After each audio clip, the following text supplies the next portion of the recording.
আসসালামু আলাইকুম। আমি মুজাহিদুল ইসলাম অর্ডিনারি স্কুলে আপনাদের সবাইকে স্বাগতম। এখন আমি ইলেকট্রিসিটি এবং এর প্রকৃতি এই অধ্যায় হতে অ্যাটমের গঠন এই বিষয়টি নিয়ে আলোচনা করব।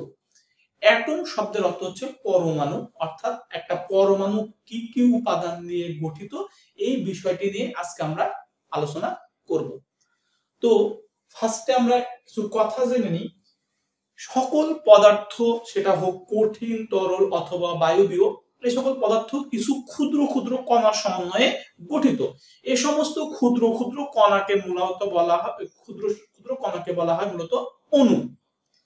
তো এই ক্ষুদ্র ক্ষুদ্র যে কণাগুলা, এইগুলাও এক একটা স্বাধীন বা এর মধ্যে ভাঙলে আর কিছু পাবো না এমন বিষয় না। এই এক একটি ক্ষুদ্র ক্ষুদ্র কণাকে ভাঙলে যে আমরা আরো ক্ষুদ্র ক্ষুদ্র কণা পাই তাকে বলা হয় পরমাণু। তো এখন আমরা জানবো পরমাণু কাকে বলে। পরমাণু হচ্ছে মৌলিক পদার্থের ক্ষুদ্রতম কণা, যা স্বাধীন ভাবে চলতে পারে না বা আমরা এটাকে খালি চোখে দেখতেও পাই না। এবার আমরা পরমাণুর গঠন যেহেতু আলোচনা করব, তাহলে পরমাণু কি কি উপাদান দ্বারা গঠিত এই বিষয়টি আমরা জানবো। একটা পরমাণুর দুইটি উপাদান থাকে, অর্থাৎ আমরা যদি একটা পরমাণুকে ভাঙি পরমাণু, তাহলে পরমাণুতে দুইটি উপাদান থাকবে। একটা হচ্ছে এক নাম্বার হচ্ছে নিউক্লিয়াস, আর দুই নাম্বার হচ্ছে নিউক্লিয়াস বহির্ভূত অংশ। নিউক্লিয়াস বহির্ভূত অংশ, অর্থাৎ যে একটা পরমাণু দুইটা উপাদান নিয়ে গঠিত। একটা উপাদান হচ্ছে নিউক্লিয়াস আর একটা হচ্ছে নিউক্লিয়াস বহির্ভূত অংশ। তাহলে আমরা প্রথমে নিউক্লিয়াস নিয়ে আলোচনা করি। তাহলে আমাদের আলোচনার বিষয় হচ্ছে নিউক্লিয়াস। নিউক্লিয়াস কাকে বলে বা নিউক্লিয়াস কি কি উপাদান দ্বারা গঠিত এই বিষয়টি আমরা এখন দেখব। একটা পরমাণু নিউক্লিয়াস মূলত দুইটা উপাদান দ্বারা গঠিত। একটা হচ্ছে প্রোটন প্লাস নিউট্রন। এই দুটি উপাদান দ্বারা নিউক্লিয়াস গঠিত। তো প্রোটন হচ্ছে পজিটিভ চার্জ যুক্ত, প্রোটনের চার্জ হচ্ছে পজিটিভ, আর নিউট্রন হচ্ছে চার্জ নিরপেক্ষ। চার্জ নিরপেক্ষ অর্থাৎ আমরা দেখতে পেলাম যে নিউক্লিয়াস দুইটা উপাদান দ্বারা গঠিত। একটা উপাদান প্রোটন এবং আরেকটা উপাদান হচ্ছে নিউট্রন। তো এই প্রোটনটা হচ্ছে পজিটিভ চার্জ যুক্ত আর নিউট্রনটা হচ্ছে চার্জ নিরপেক্ষ।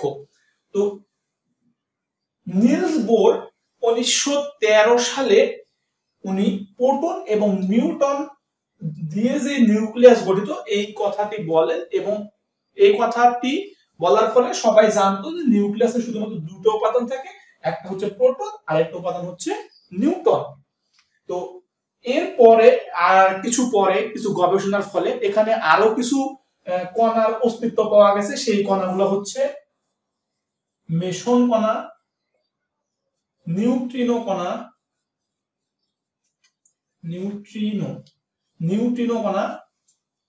পজিট্রন কণা ইত্যাদি। এই সকল কণাগুলোর অস্তিত্ব পরবর্তীতে নিউক্লিয়াসের মধ্যে পাওয়া গেছে, কিন্তু এই সকল কণাগুলো সবসময় উপস্থিত থাকে না বা এই সকল কণার অস্তিত্ব সবসময় পাওয়া যায় না। এজন্য মূলত বলা হয় যে নিউক্লিয়াস দুইটি উপাদান দ্বারা গঠিত, একটা প্রোটন এবং একটা নিউট্রন। এরপরে আমরা জানবো যে নিউক্লিয়াস বহির্ভূত অংশে কি থাকে। নিউক্লিয়াস বহির্ভূত অংশে কি কি থাকে? নিউক্লিয়াস বহির্ভূত অংশে মূলত শুধুমাত্র ইলেকট্রন থাকে। আমরা কি জানলাম যে এখানে ইলেকট্রন থাকে, ইলেকট্রন, এবং ইলেকট্রনের চার্জটা হচ্ছে নেগেটিভ চার্জ যুক্ত,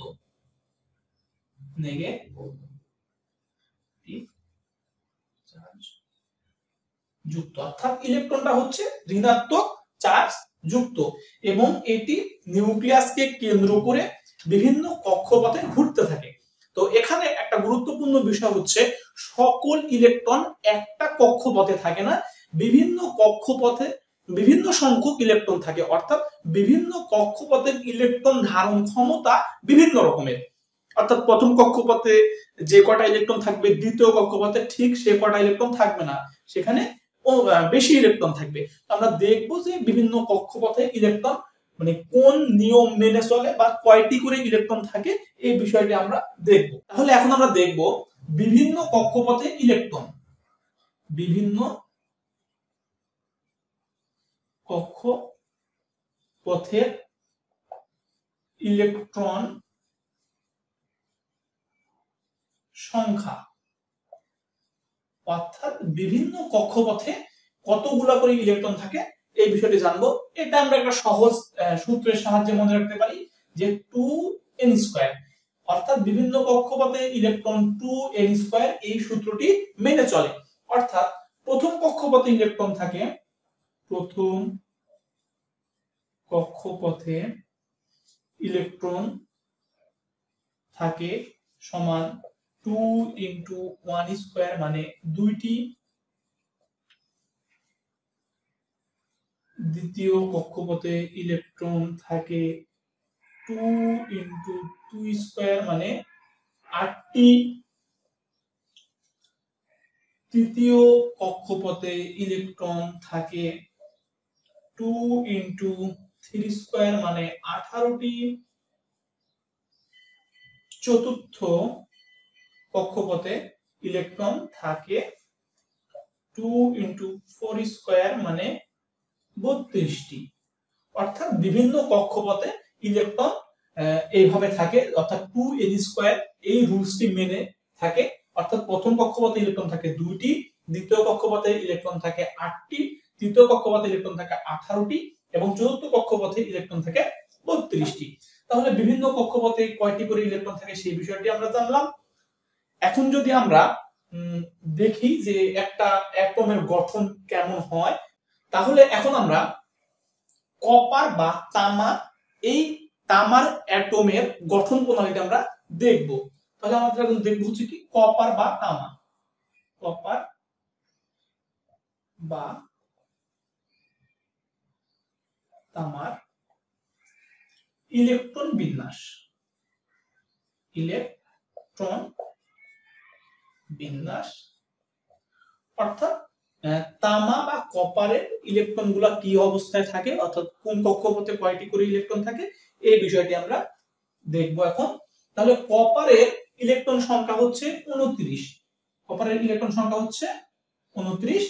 তাহলে আমরা যদি একটা প্রথম কক্ষপথে ইলেকট্রন দেখি আমরা, অতএব প্রথম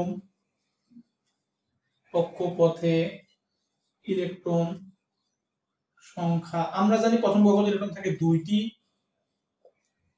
তাহলে দ্বিতীয় কক্ষপথে ইলেকট্রন সংখ্যা কয়টি আমাদের 8টি। এরপরে যদি আমরা দেখি যে তৃতীয় কক্ষপথে ইলেকট্রন সংখ্যা কতটি 18টি, তাহলে আমাদের কয়টি হয়েছে 18 আর 2 20 আর 8 28টি, আমাদের মোট ইলেকট্রন আছে 29টি। তাহলে চতুর্থ কক্ষপথে ইলেকট্রন সংখ্যা হচ্ছে 1টি। তাহলে মোট আমরা এখান থেকে 29টি ইলেকট্রন পেলাম। এখন আমরা যদি এটা দেখি তাহলে এটা হচ্ছে কপার অ্যাটমের নিউক্লিয়াস। এরপরে প্রথম কক্ষপথে ইলেকট্রন থাকবে 2টি, দ্বিতীয় কক্ষপথে ইলেকট্রন থাকবে হচ্ছে 8টি,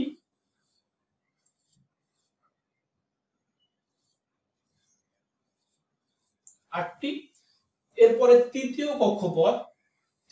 কক্ষপথে ইলেকট্রন থাকবে 18টি,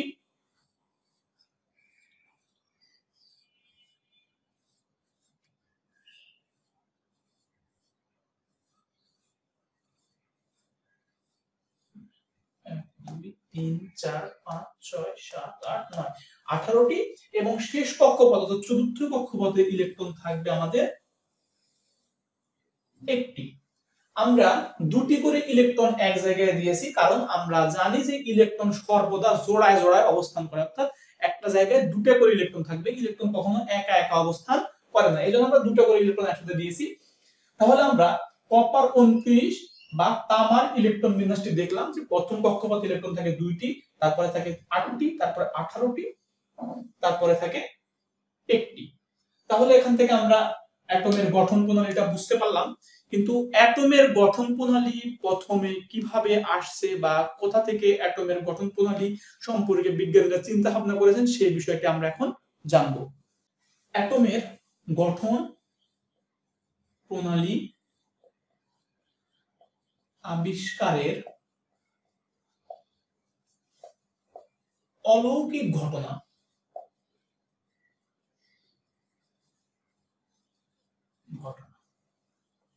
তাহলে অ্যাটমের গঠন প্রণালী আবিষ্কারের অলৌকিক ঘটনা এই বিষয়টি আমরা জানব। ডেনমার্কের একজন বিজ্ঞানী বা ডেনমার্কের একজন প্রখ্যাত ব্যক্তি বা পণ্ডিত নিলস বোর, উনি অ্যাটমের গঠন প্রণালী আবিষ্কারের জন্য বহু বছর সময় ব্যয় করেছেন এবং এটা নিয়ে চিন্তা করেছেন, কিন্তু উনি অ্যাটমের মডেল নিয়ে আসতে পারেননি বা তিনি বলতে পারেননি যে অ্যাটমটা এরকম ভাবে গঠিত। তো এরপরে উনি একদিন বলেন যে কিভাবে তিনি অ্যাটমের গঠনটা জানতে পারলেন। এই বিষয়টি উনি যখন বলেন তখন ওনার বক্তব্য হচ্ছে উনি একদিন ঘুমিয়েছিলেন, ঘুমের মধ্যে উনি স্বপ্নে দেখছেন যে উনি একটা সূর্যের উপরে বসে আছেন এবং সূর্যটি হচ্ছে গ্যাস দ্বারা পরিপূর্ণ এবং গ্রহগুলো তাকে কেন্দ্র করে বা তার চারিপাশ দিয়ে শোষ করে অতিক্রম করছে, অর্থাৎ খুব দ্রুত অতিক্রম করছে। এবং তিনি লক্ষ্য করলেন যে সূর্যের সাথে গ্রহগুলো একটা সুতার সাহায্যে বাঁধা আছে। এরকম ভাবে কিছু সময় চলতে থাকার পরে হঠাৎ গ্যাসগুলো জমে গেল এবং গ্রহগুলো এবং সূর্যটা ঠান্ডা হয়ে গেল এবং শক্ত আকার ধারণ করলো। এরপরে আস্তে আস্তে সকল গ্রহগুলো ঘোরা বন্ধ হয়ে গেল এবং সূর্যটি নিভে গেল। তো উনি এইখান থেকে যখন তিনি ঘুম থেকে জাগ্রত হলেন এবং তিনি বললেন যে এটাই মূলত অ্যাটমের গঠন প্রণালী, বা উনি এটাকেই বললেন অ্যাটমের মূল ভিত্তি বা অ্যাটমটা কিভাবে গঠিত, এই বিষয়টা উনি এটার সাথে ব্যাখ্যা দিলেন এবং এই স্বপ্নের জন্য উনি 1922 সালে নোবেল পুরস্কার পেয়েছিলেন। তো এই যে উনি এই স্বপ্নটা দেখেছিলেন বলে অ্যাটমের একটা স্ট্রাকচার বা গঠন দাঁড় করাতে পেরেছিলেন এবং এটার জন্য বিজ্ঞান বা বর্তমান পদার্থবিজ্ঞান অনেক দূর এগিয়ে গিয়েছে এবং এটার গুরুত্ব বা এটার তাৎপর্য অস্বীকার করা সম্ভব না। তাহলে আমরা আজকে জানলাম যে অ্যাটমের গঠন প্রণালী আবিষ্কারের অলৌকিক ঘটনা, যেটা খুবই মজার একটা ঘটনা। আজকে এ পর্যন্তই, আগামী ক্লাসে ইনশাআল্লাহ আমরা বাকিটুকু আলোচনা করব। আসসালামু আলাইকুম।